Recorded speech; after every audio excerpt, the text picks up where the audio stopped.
Third threat would be a lack of understanding about what the knowledge-based economy is, and so that was part of our discussion, and we need to educate our politicians, council members, also business people and local people in our community so they know what it is, so we can talk about how we can build that. Also, it's important for us to maintain Eastern Ontario on the political radar. If we lose our place there, then we'll lose funding and lose opportunities to grow it.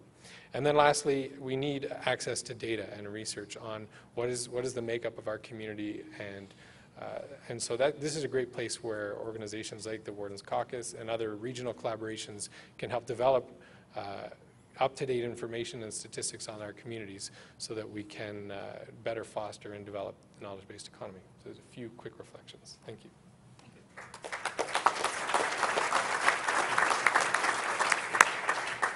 And Paul Blais, who was our facilitator in the manufacturing session, had to go off to facilitate further work in another part of Eastern Ontario, but Steve Rosa has kindly agreed to provide the report from that group. Thank you very much. Well, we had a group of manufacturers and government supporters in our room, so there was no shortage of rich discussion. We talked about a lot of opportunities to leverage our strengths and also to overcome our barriers, but when it all said and done, we were able to condense this down to two imperatives that we think that we need to focus on as manufacturers if we're going to be successful over the next decade. The first one has to do with the fundamentals of our business and some of the barriers in running the business from a fundamentals perspective. I'll talk about that first. And the second one has more to do with the strategic plan of how are we going to separate ourselves from the rest of the world in Eastern Ontario. So I'll talk about the strategic part second. When it came to the fundamentals, we spent a lot of time talking about, if you want to call it, the crippling bureaucracy that we have to face as manufacturers when it comes to running our environmental health and safety programs, our permitting processes, some of the legislation that we need to maintain, the regulations and the applications processes, and how red tape-ish they have become over time. Nobody's fault. But what we had in that room was a group of manufacturers and a group of government people who talked about being prepared to work together to overcome this. So there's two things that boil down to on the fundamentals. The first is developing networks, key contacts, groups of people to work together, manufacturers with government, to continue and to expedite the process of leaning and standardizing government protocols. We talked in there about how many different types of forms that have to be filled out for different bureaucratic applications. Why is there not just one standard? It's so complicated. So that's number one, is to work on lean in a government protocols. But the other piece of this is, once we have a government protocol in place, how it's still difficult as a manufacturer, particularly small and medium-sized manufacturers, to get through this process. And we do have a model in our Eastern Ontario region.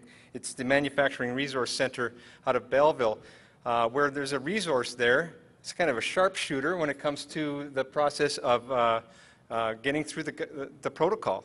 You can call there, and it's one-stop shopping, and that resource center will take you through the process of how to fill the form out. So when we talk about helping, it's not about, hey, I'll help you and I'll show you where the website is. Help is about the process from going from the start until you got the application in. So let's talk about the fundamentals in two ways: leaning out the process and then getting some sharpshooters in place to follow this MRC model. That's a little bit about the fundamentals. The second is about the execution of an Eastern Ontario manufacturing strategy. Where are we heading? And it was very quickly we came to the conclusion that we don't need a new plan. We already have a plan. So we didn't spend much time at all talking about the plan. One of the things that Glenn Hodgson didn't get credit for is that in 2007, his organization wrote a paper called the Canada Project, Mission Possible. I think many of you have read that. And in that plan, it was very, very clearly detailed in about 150 pages what we need to do in Canada if we're going to survive as manufacturers. And our group talked about those fundamentals of driving productivity and innovation, integrative trade and export development, sustainability, and then human resource development. These are common themes that we've heard. But again, we need a mechanism to execute and sustain this plan. Emphasis on the word sustain. This isn't something we just need to do for a year, but we need to put in mechanisms that are going to last us the long term, including the resources and the dollars to make sure that we compete, we need to put key, dedicated, again, the word sharpshooters, into fundamental positions that can help handhold companies through these strategic efforts. We don't need 20 different strategies. We have 4 or 5 that the CBC has clearly laid out for us, and we need to go after them. The problem is we've had that plan in our hands for 4 years, but we have been unable to execute because of the private sector resourcing. We do this on a voluntary basis to try and drive these strategies. And so when we talk about a sustaining of the plan and having the resources and dollars in place, it's all about putting a mechanism in place with key point contact sharpshooters that can help handhold companies through the process of this strategic plan, where we can actually brand Eastern Ontario as the first group to listen to the CBC and put all this stuff together into a consolidated program. Thank you.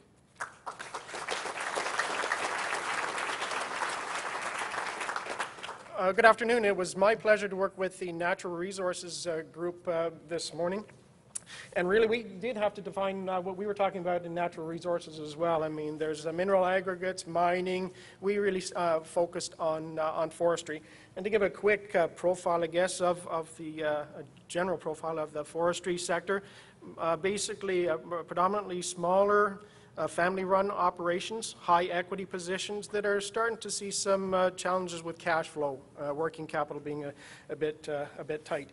Some of the trends that we noticed, on one hand, we see that there's a move to more and more green products and the requirement for green products, and at the same time there's seems to be a growing perception that the forestry practices maybe aren't as environmentally sustainable as they could be, so a divergence there. Another trend is the low price of the forest product as it's leaving the forest road, but we're not seeing the same reduction in whenever we go to the lumber store for product. Opportunities. One is working more and more with third-party certification to establish and to designate our forests as green and environmentally sustainable, both the forest itself and the management practices that we implement in the forest. Some potential there for, or some opportunities with foreign markets. We see that there's more and more potential for exports and buyers from places like China coming over and looking at product over here. On that export piece, I think it was Mitchell indicated that there's intermodal containers that are going back that you can fill for like $300 a container or something like that. So it helps with the transportation costs when it's heading back that way. Really see an opportunity for diversification of forest products, whether it's into biofuel, resins, plastics, other chemicals, and the whole electricity generation piece. Some of the threats, the aging workforce in the sector, definitely a big threat. Also things like the decreasing footprint for places like Algonquin Park, a threat. Some of the strengths, again, I mentioned it earlier, but the number of family-owned businesses that we have that are really committed to the sector and committed to their communities as well. Proximity to markets, the Montreal, Toronto, Eastern Seaboard. One of the points that was mentioned today, that we only harvest about 0.01% of the forest inventory on an annual basis. I wasn't aware that it was anywhere near that low. So we do have some sustainability and great practices there. Where there's an abundance of pulpwood and mill biomass in the area. Weaknesses. How was it described? We're the black hole. We're in the black hole. We're too south to be north and too north to be south. And that was sort of the Renfrew piece, and not being able to take advantage of some of the programs that are out there. Weaknesses and challenges, the rail transportation and the challenges that are coming forward with that, lack of skilled labor. On the whole biomass to electricity piece, the low price for the electricity that would be paid from biomass, and the access to the grid, especially again up through parts of Renfrew. Infrastructure gaps, again, rail, high speed, but we are addressing that one, and the aging manufacturing infrastructure that we have in the forest sector. Thank you.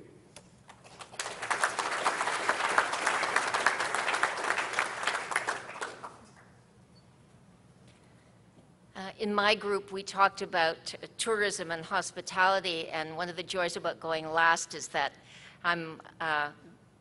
Many of the same issues that you've heard from in the other groups were also brought up in our group. So let me quickly tell you some of the themes that came out, but I really want to focus on 3 themes that I think are very specific to the tourism and hospitality sector. Like many other people, we saw issues around regulation, issues around funding and government investment in this sector in this part of Ontario. We also saw that there is an openness to a collaborative spirit, an enormous amount of expertise, a deep understanding of this industry, and as evidenced by our presence here today, a belief that working together we can strengthen what we know as the tourism and hospitality sector. However, I want to talk about 3 things that might be a bit unique that came out of our session. And the first is something we'll call a sense of place.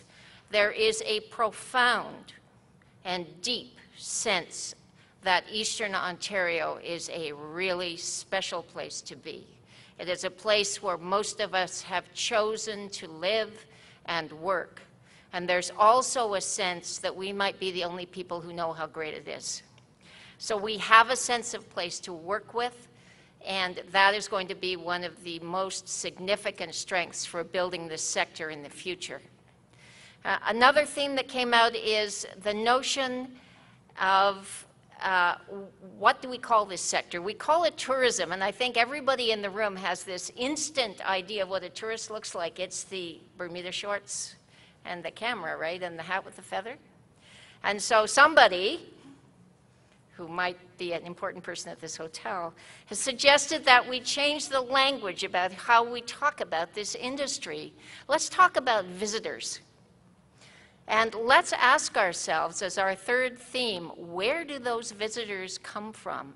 And more, those visitors come from Ontario. And one of the issues that we raised in our group is we don't know too much about the visitors who come to Eastern Ontario from other places in Ontario. And if that information is there, perhaps we need to use it better. A 3rd theme is there has been a profound shift in the expectations of our visitors when they travel. And I will bet you that every single person in this room has lived through this. And the expectations are this: if I can go online and book a vacation in Tuscany, how come I can't go online and book a vacation in Kingston? So the notion of bundling, the notion of single source of information, the notion of portals, and therefore the notion of a deep collaboration in creating expectations and events and experiences for our visitors is something that's going to make a huge difference for us in the future. Therefore, it is our very strongly held belief that, much as we just heard, a strategic plan for Eastern Ontario is something that we will all need to grow and thrive, and coming out of that, we'll have to look at the structural elements that will enable us to execute that strategic plan. Thank you.